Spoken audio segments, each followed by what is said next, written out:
Bismillahirrahmanirrahim. My name is Amna Sarwar. I am Institute of Southern Punjab, Multan. Today I am going to deliver a lecture on attitude measurement and scales, which is related to advanced clinical research. It takes only 10 to 15 minutes. If you have any kind of question related to this topic, you may ask. I will be pleased to give you answers. So let's start. First of all, what is attitude? Attitude is a view or opinion on a person or object or event which can be negative or positive और neutral. It can be scaled into dimensions. अब जो एक attitude है वो किसी भी person का, किसी भी इंडिविजुअल का हो सकता है और वो पॉजिटिव और नेगेटिव भी हो सकता है और वो न्यूट्रल भी हो सकता है. मीन्स एक पर्सन का attitude in a negative sense भी हो सकता है, इन अ पॉजिटिव सेंस भी हो सकता है और नो रिस्पॉन्स भी हो सकता है, मीन्स न्यूट्रल भी हो सकता है. It categorized into bipolar or unipolar. Bipolar from negative to positive or positive to negative, and unipolar away from neutral toward negative or towards positive. अब एटीट्यूड की अगर रिस्पॉन्स कैटेगरी की बात करें तो वो दो तरह की होती हैं. एक को हम कहते हैं बायोपोलर, एक को कहते हैं unipolar. Bipolar mean negative to positive में की तरफ जा सकता है और पॉजिटिव टू नेगेटिव की तरफ आ सकता है. और यूनिपोलर में क्या है कि जो न्यूट्रल है, मीन जो नेचुरल रिस्पॉन्स है, मीन ना पॉजिटिव है ना नेगेटिव है, उसको जो कन्वर्ट कर सकता है टू पॉजिटिव और negative. We can also measure attitude through scales or some instruments. Attitude category scale. When we measure attitude, there are some categories. Attitude can be frequently or in a interest or in a quality or in a satisfaction or in a truth. So when we talking about frequency, all the time, very often, often, sometimes and never. जब हम frequency की बात करते हैं कि एक attitude कितनी बार एक पर्सन को एक दिन में किसी भी कोई भी एटीट्यूड है उसकी पर्सनालिटी का या किसी भी पर्टिकुलर सिचुएशन के अकॉर्डिंग उसका एटीट्यूड बन रहा है, तो वो किस तरह होगा, उसकी एक फ्रिक्वेंसी होगी. मीन्स वो ऑल द टाइम उसका वही मूड रहेगा या ऑफन रहेगा, वेरी ऑफन, समटाइम्स, और वो कहेगा नेवर के इसके बारे में मेरा जो एटीट्यूड है वो इस तरह का नहीं होता. फिर उस एटीट्यूड के बारे में वो पर्सन उस चीज़ को इम्पोर्टेंस कितनी दे रहा है. वेरी इंपॉर्टेंट है, फेयरली इंपॉर्टेंट है, मीन्स उसका फोकस जो है एक पर्टिकुलर फिनोमेना पे. फॉर एग्जांपल अगर आप बात करें attitude towards family, attitude towards your institution जहाँ पे आप पढ़ते हैं उसके बारे में आपका एटीट्यूड है, तो वो आपके लिए फैमिली के बारे में आपका जो एटीट्यूड है वो इम्पोर्टेंट है, वेरी इंपॉर्टेंट है, नॉट एट ऑल इम्पॉर्टेंट है. तो जब हम एटीट्यूड को मेजर कर रहे होते हैं तो फर्स्ट ऑफ ऑल हम उसकी फ्रिक्वेंसी देखते हैं कि एक एटीट्यूड एक दिन में हो कितनी बार है. सेकेंडली कि वो उस पर्सन के लिए इम्पोर्टेंट कितना है. Thirdly interest. अगर उस पर्सन का इंटरेस्ट जो है इस चीज़ के बारे में, फॉर एग्जांपल अगर हम फैमिली की बात करें तो अगर एक पर्सन अपनी फैमिली में इंटरेस्ट ले रहा है तो वो कहेगा कि वेरी इंटरेस्टेड, कि वो इस चीज़ के बारे में बहुत ज़्यादा इंटरेस्टेड है. अगर वो फैमिली के साथ इतना ज़्यादा अटैचमेंट उसकी नहीं है तो वो कहेगा कि नॉट वेरी इंटरेस्टेड. तो इस तरह से जो है आपका जो एटीट्यूड है वो मैटर कर रहा होता है to your frequency, importance and interest. और उसकी फिर हम क्या मेजर कर सकते हैं attitude to from their quality and satisfaction, कि वो उस पर्टिकुलर एटीट्यूड के बारे में किस तरह उसकी जो सेटिस्फेक्शन है, very satisfied, somewhat satisfied, neither satisfied, somewhat dissatisfied.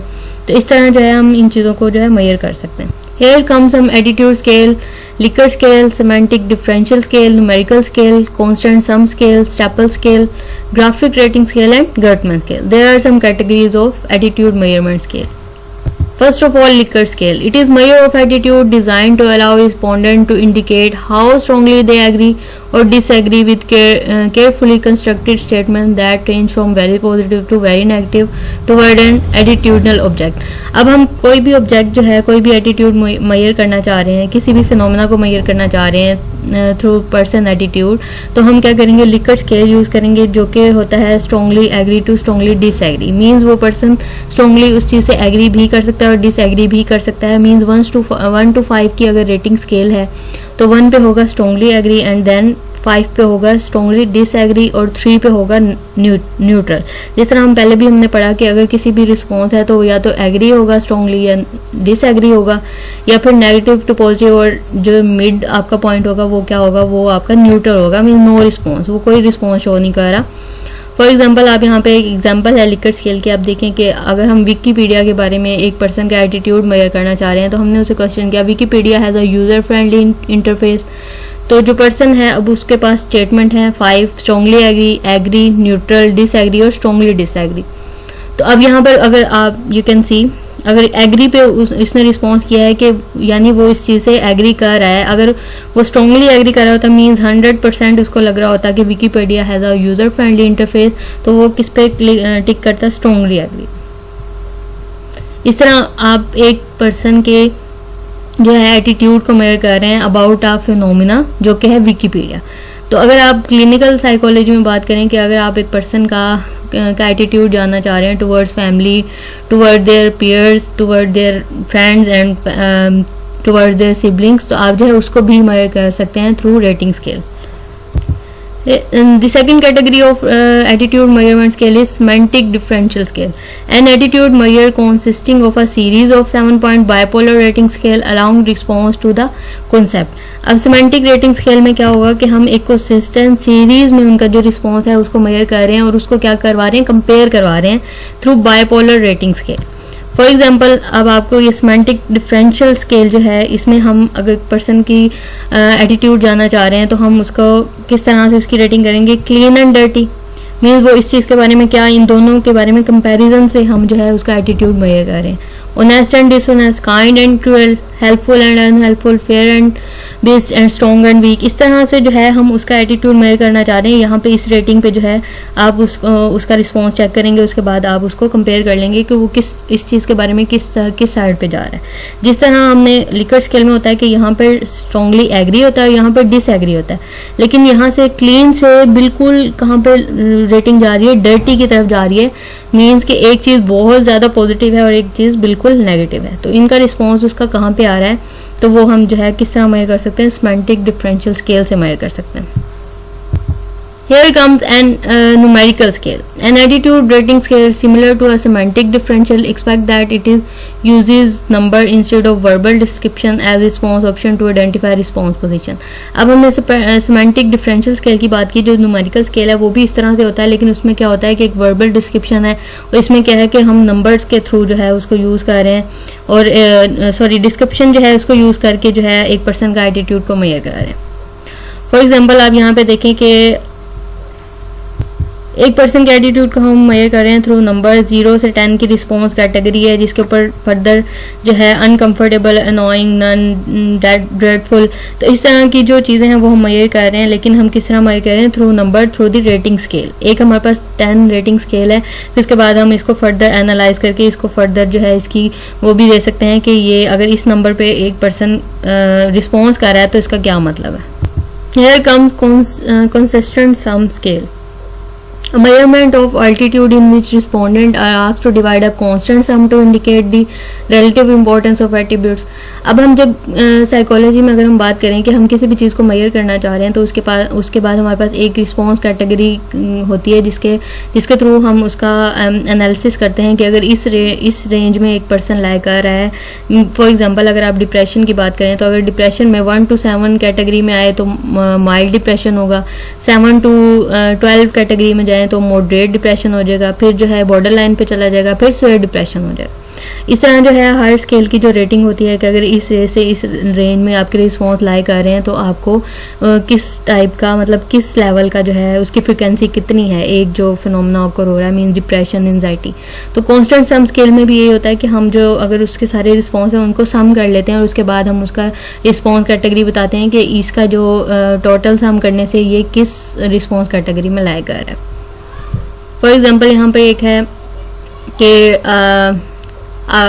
एक चीज़ के बारे में आप पूछें कि सेगमेंट 1 में, सेगमेंट 2 में फिर उसका रिस्पॉन्स, सेगमेंट 3 में फिर उसके बाद उसके जो सम स्कोर है उसको हम 100 पे टोटल भी कर रहे हैं, तो इस तरह उसके रिस्पॉन्स को हम 100, अगर एक पर्सन का रिस्पॉन्स 50 पे लाई कर रहा है तो उसका क्या मतलब है। इस तरह जो है हम एक आपका पर्सन का जो एटीट्यूड है उसको मेजर कर सकते हैं और उसका टोटल करने के बाद उसकी कैटेगरी में उसका रिस्पॉन्स रेट भी बता सकते हैं कि वो यहाँ पे लाई कर रहा है।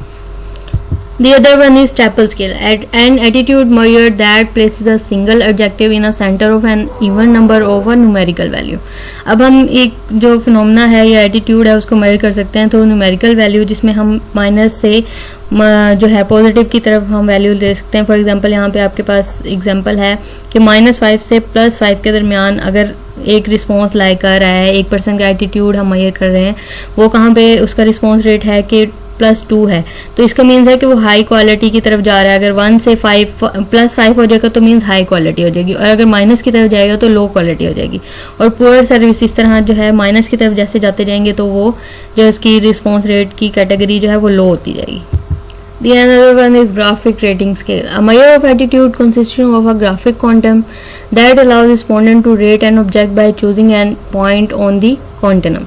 अब जो ग्राफिक रेटिंग स्केल्स है मीन्स आप ग्राफ में से सिलेक्ट करते हैं कि आपका रिस्पॉन्स जो है वो किस पॉइंट पे है, तो आप उसको सिलेक्ट कर लेते हैं। For example graphic rating scale जो है, अब यहाँ पे अगर 0, 10, 20 इस तरह की रेटिंग है, अगर आप 100 पे अप्लाई करें यूज़ ऑल द टाइम, तो आपका जो एक पर्टिकुलर फिनोमेना है मीन्स यहाँ पे अगर आप देखें सैड है, ठीक है, इस तरह जो है आपका सैड से आपका किस तरह हैप्पी की तरफ आपका रिस्पॉन्स जा रहा है, तो वो किस पे अप्लाई कर रहा है, वो 0 से 100 की रेंज में अगर आप रिस्पॉन्स कर रहे हैं तो उसके अकॉर्डिंग जो है smiley face description mean graphs के जरिए हम उसको वो कर रहे हैं, मेजर कर रहे हैं कि वो पर्सन अगर एक दिन में ऑल द टाइम वो इस इमोजी को है वो यूज़ कर रहा है, अगर इसको कर रहा है तो इसका क्या मतलब है, इस तरह हम उसको मेजर कर सकते हैं। In the last we have Guttman scaling, also known establish a one-dimensional continuum, perfectly predict item response from total score, seldom perfect in practice.